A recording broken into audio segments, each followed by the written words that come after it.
So once we have data in the cluster, of course, we'll want to take a backup of the cluster. So let's put a little bit more data in this table so that there's a bit more to look at when we do the backup.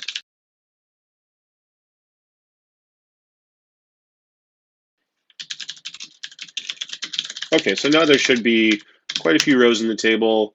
We have just over 1 million, which is perfect. We'll update that to set the V column to the SHA2 of ID 512 512-bit SHA, where V is null limit 50,000. So we're updating all those. I'm going to execute that until the whole table is updated.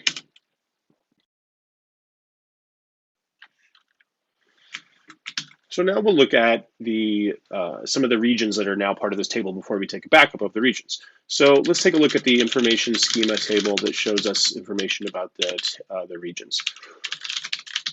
So we have the TiDB region status table. So we can select all the regions from that table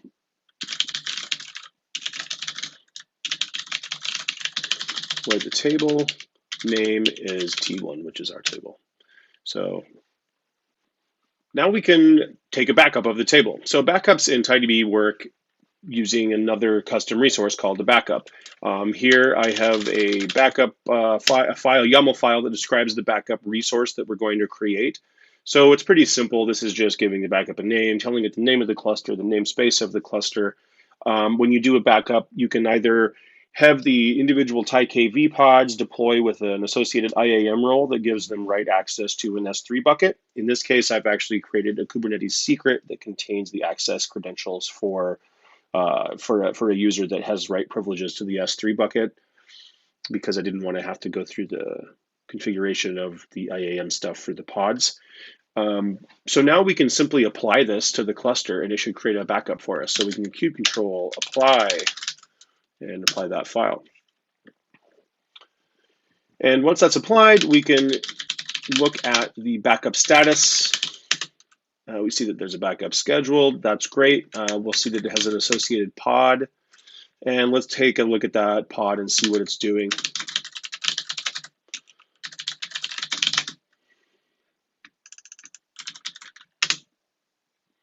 So it's creating the container, it's firing off the backup, it should be running.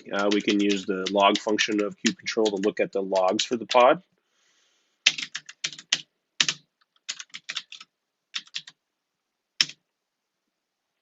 And there it is, it's taking the backup. I see an error there, I'm not really sure what that means, but let's see if we have that yet in our S3 bucket.